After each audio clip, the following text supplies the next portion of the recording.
queridos irmãos e irmãs, ao nosso encontro do nosso estudo básico do Livro dos Espíritos, Mundo Espírita ou dos Espíritos.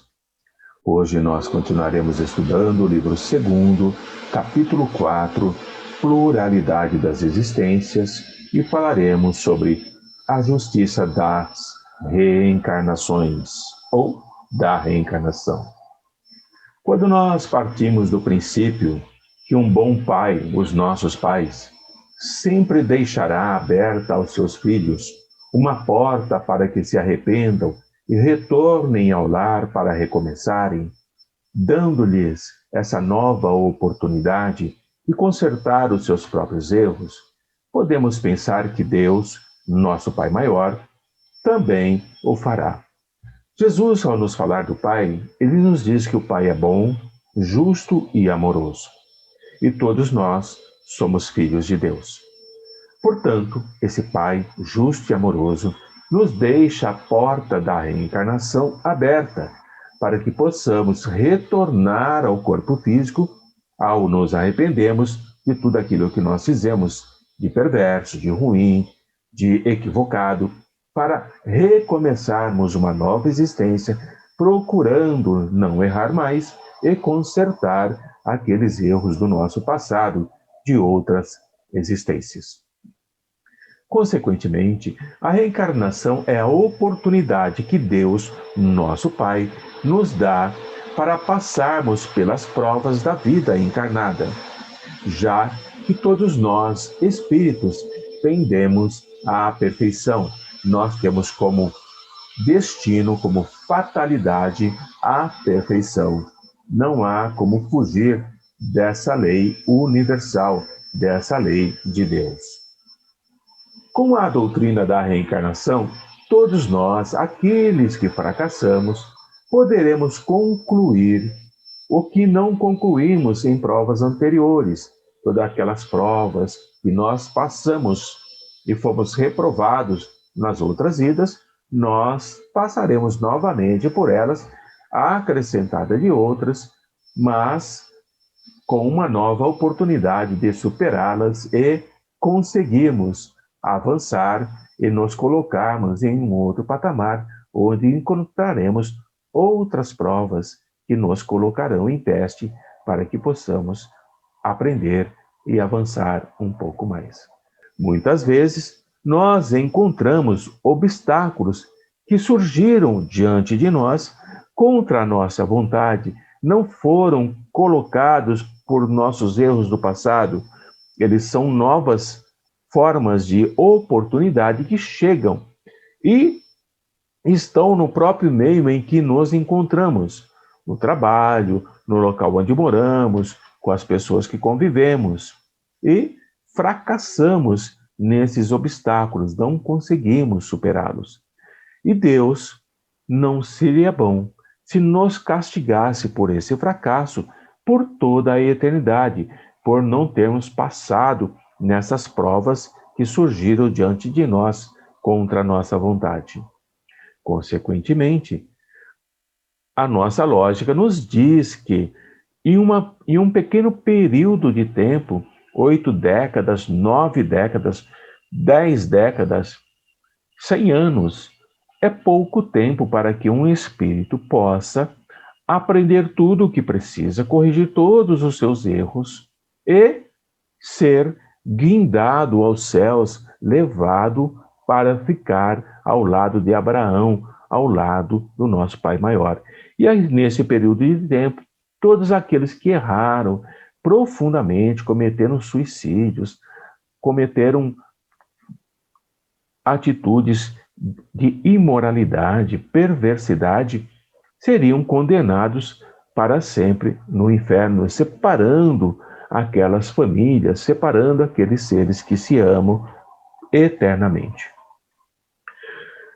Então, o nosso raciocínio lógico nos diz que se após a morte o nosso destino estivesse fixado de forma irrevogável, você, Antônio, inferno para sempre, e você, Silvia, será elevada aos céus para sempre. Deus não teria colocado, se fosse essa a conduta, todas as ações de todos nós na mesma balança e não nos teria tratado com justiça e imparcialidade, porque eu posso ter caído em desgraça diante das inúmeras e difíceis condições nas quais eu fui colocado e não tive forças para resistir a todas elas e caí em muitas. E o outro é que foi colocado em um mundo, em material, encarnado, um mundo em que tudo flui, tudo é sorriso, tudo é alegria, tudo é felicidade, tudo é bonança,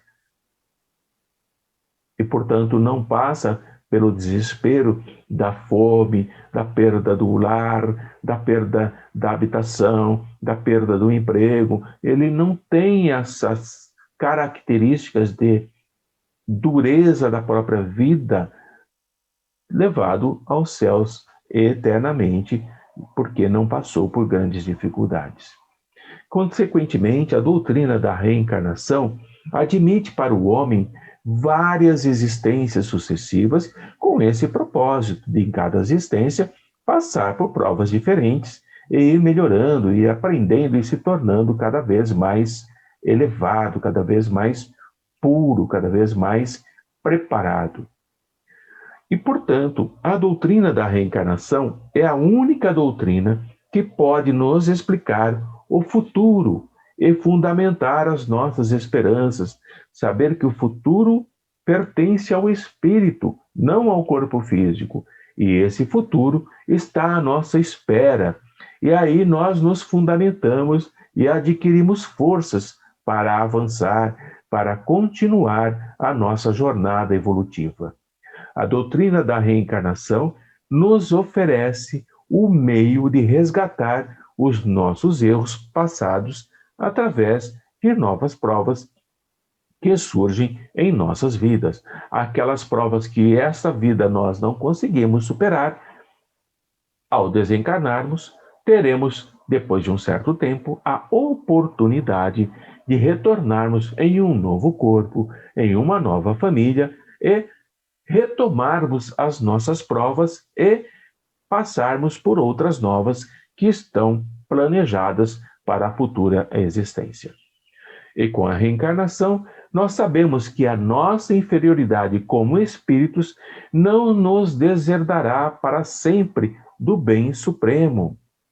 Essa inferioridade, ela é temporária, ela é passageira, efêmera, de acordo com o tempo do espírito. E ela não nos deserda, porque ela não fica conosco. Aos poucos nós vamos nos libertando e nos dirigindo ao encontro do Pai, ao encontro do nosso irmão maior, Jesus. É a doutrina da reencarnação.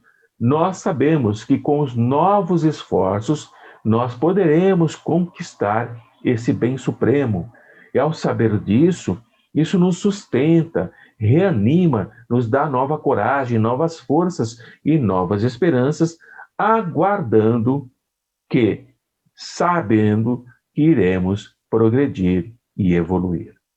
Muitas vezes, esse conhecimento dessa doutrina da reencarnação chega até nós já no final da nossa vida e ficamos meio tristes, lamentando por não ter conhecido mais cedo e não poder aproveitar por mais tempo esse conhecimento, trabalhando as nossas imperfeições, as nossas misérias morais que todos nós carregamos.